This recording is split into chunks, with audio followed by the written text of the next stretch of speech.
जहाँ तर्क ख़त्म होता है वहाँ से जीनियस की शुरुआत होती है और इस शुरुआत का नाम था लियोनार्डो दा विंसी।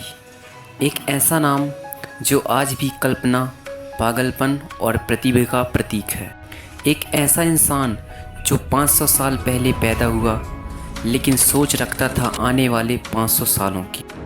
उसमें जो खासियत थी वो मैं आपको बारी बारी से बताता हूँ। बचपन से जुनून।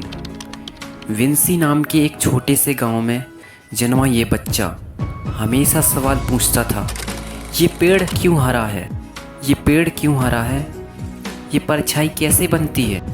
जहाँ बच्चे खेलते थे वहाँ लियोनार्डो प्रकृति को पढ़ता था। उसका दिमाग कभी चैन से नहीं बैठता था। हर चीज़ की तह तक जाना यही उसका जुनून बन गया।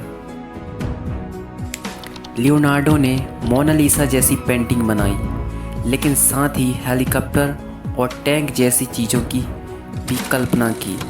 उस ज़माने में जब ऐसा कोई सोच भी नहीं सकता था।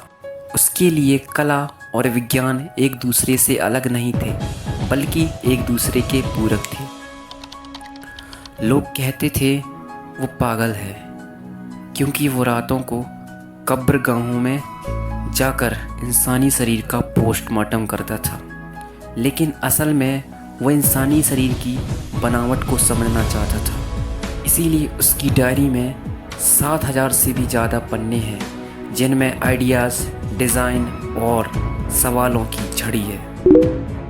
चौथी खूबी थी टाइम से आगे चलने वाला आदमी।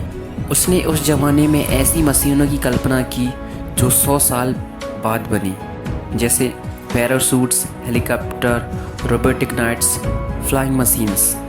लियोनार्डो अपने समय से बहुत आगे था। उसे समझने के लिए उस जैसी सोच होनी चाहिए थी। पांचवी खूबी थी उसकी सबसे बड़ी सीख। दा विंसी की सबसे बड़ी सीख ये थी कि सिर्फ जानने से कुछ नहीं होता जब तक आप उसे महसूस न करो। वो कहता था, सीखना कभी थकाता नहीं बल्कि और जगा देता है। आज भी अगर आप अपने अंदर झांको तो आपको एक लियोनार्डो मिलेगा, एक ऐसा ही हिस्सा जो कुछ अलग करना चाहता है, कुछ महान बनाना चाहता है। तो सवाल ये नहीं है कि आप जीनियस हो या नहीं, सवाल यह है कि क्या आप खुद को जानने की हिम्मत रखते हो।